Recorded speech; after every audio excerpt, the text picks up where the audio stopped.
CD Projekt RED has released the full patch notes for the release of The Witcher 3 Wild Hunt Complete Edition on next-gen consoles. The Witcher 3 Wild Hunt is one of the most decorated RPGs of the previous generation, and the new version seems to have received the same critical acclaim. The Witcher 3 Wild Hunt Complete Edition currently has a score of 97 on Metacritic, though it's only received a handful of reviews so far. CD Projekt RED previously highlighted some of the biggest changes for the PS5 and Xbox Series X versions of The Witcher 3, including ray tracing support and a separate mode for 60 FPS gameplay. It also confirmed different camera options for exploration and combat, in addition to a new Ultra Plus setting in the PC version. The developer has now released the official patch notes for this new edition of The Witcher 3, which outlines the changes in detail. The patch notes for The Witcher 3 Wild Hunt Complete Edition are divided into different categories, some of which are specific to next-gen PC and consoles. CD Projekt RED has added ray trace global illumination and ambient occlusion to this release, with PC owners also having the option to enable ray-traced reflections and shadows. The update also includes various mods in addition to 4 Kelvin textures for Geralt, Yennefer, Triss, Ciri, and more. The patch notes go on to outline the PC-exclusive Ultra Plus mode, which aims to dramatically improve The Witcher 3's graphics. They also confirm that the Xbox Series S version of the game will not feature ray tracing, but fans can still enjoy a high frame rate mode that aims for 60 FPS gameplay. Other platform-specific features include support for adaptive triggers and haptic feedback on DualSense controllers, as well as activity cards for the PS5 version. This is followed by a detailed section on The Witcher 3's quality of life changes, as well as some gameplay improvements that CD Projekt RED has made. Fans should know that anyone who owns The Witcher 3 Wild Hunt will receive the next-gen edition for free, regardless of which version they own. The upgrade seems to be significant, so it's surprising that CD Projekt RED doesn't charge for upgrades. In comparison, some developers ask users to pay a small upgrade fee for upgraded versions of PS4 and Xbox One games, while some publishers don't even offer an upgrade path.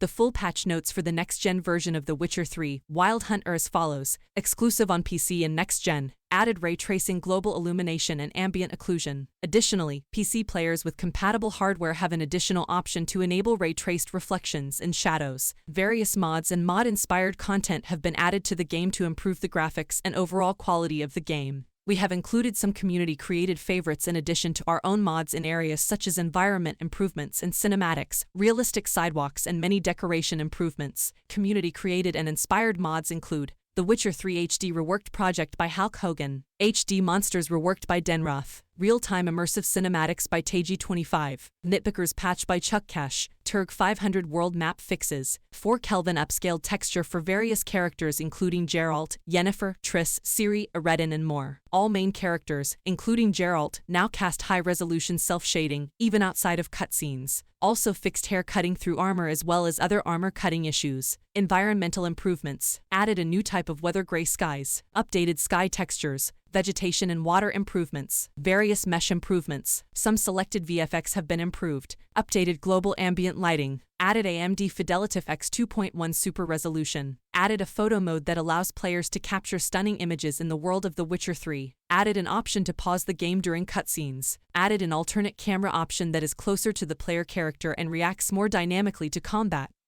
and movement. You can find this new setting in Options Gameplay under Exploration, Combat, and Mounted Look Distance. PC specific, added Ultra Plus graphics settings on PC, which significantly increase the visual fidelity of the game. The graphics settings available on Ultra Plus concern number of background characters, shadow quality, grass density, texture quality, scroll the display range, quality of the land, water quality, detail level, added DLSS 3 support. Only available on compatible hardware, specific console for the next generation. Improved overall graphics quality on next-gen consoles, including improved textures, improved fidelity, shadow quality, longer draw distances, and mass density. Ray tracing mode features ray trace global illumination and ambient occlusion with dynamic resolution scaling targeting 30 FPS for PlayStation 5 and Xbox Series X. Performance mode provides smoother gameplay with 60 FPS targets with dynamic resolution scaling for PlayStation 5 and Xbox Series X. The Xbox Series S version does not have ray tracing capabilities. Quality mode offers higher resolution and better image fidelity targeting 30 FPS, while performance mode targets 60 FPS and prioritizes smoother gameplay over visual quality. The use of adaptive triggers and haptic feedback implemented on PS5 DualSense controllers. Added timesheets for PS5.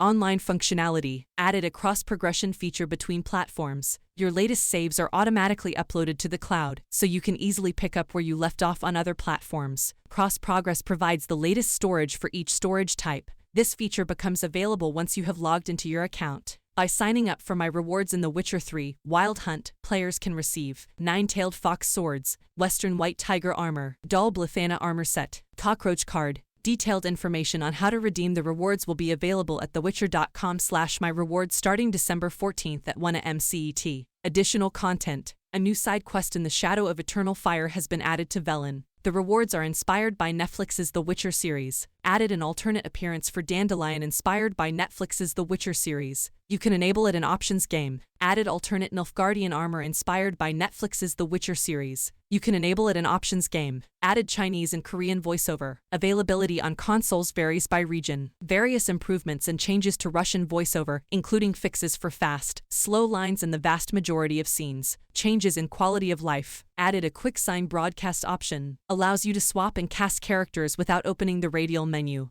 You can find it in Options game. Added a new default map filter. The new filter hides some symbols like and boat icons to collapse the icons on the map. These icons can be re-enabled using the All Maps mode toggle. Adjusted the minimum fall damage height to allow the player to survive falls from a greater height. Herbs can now be instantly looted in a single interaction, without the additional loot window. Added options that dynamically hide the minimap and quest objectives when not in combat or using Witcher senses. You can find it under Options Video HUD Setup Hide Minimap when exploring and Hide Targets when exploring. Added an option to walk slowly when playing with a controller. You can now walk slowly by pushing the left stick slightly forward. Added an alternate sprint mode option when playing with a controller. It is activated by tapping the left stick. You can find it in Options Control Settings. Added an option to make target lock unaffected by camera reversal. You can find it in Options Control Settings. Improve the radial menu so that bombs, bolts and bag items can now be dynamically swapped without opening the inventory. Added option to scale font size for subtitles, NPC chatter, and dialogue options. You can find it under Options Video HUD Setup. Various other small fixes, tweaks, and quality of life changes have been added, including some secrets for players to uncover. Style of play. Added Flash in the Flesh Full Combat Rebalance 3 mod, which includes balance changes and various gameplay fixes. We've taken a curated approach to this mod, tweaking some things more than what you'll find in the default mod while leaving out other things. Scavenger Hunt, Wolf School Gear, fixed an issue where the signal tower chest could not be opened. Van Offire's Distant Shores, fixed an issue where the diagram in the bandit hideout chest could be missing. Difficult Times, fixed an issue where Geralt could not speak or deliver the letter to the blacksmith. Fast as the West Winds, fixed an issue where the mission would sometimes fail despite winning the horse race. Echoes of the Past, fixed an issue where, after defeating the Foglets, the quest could freeze and Yennefer could not be spoken to. Wine Wars, fixed an issue where the quest could not be completed if the player destroyed one of the required monster nests while exploring. Fixed an issue where it was not possible to clear the abandoned site Ruined Inn on the south coast of Ardskellig in certain scenarios. Fixed an issue where the Grandmaster Wolven set did not require master-crafted items. Various small fixes to quests and cutscenes. The Witcher 3 Wild Hunt is available now for PC, PS4, Switch, and Xbox One, with PS5 and Xbox Series X versions coming December 14th. Thank you for watching. Please like and subscribe and support my channel.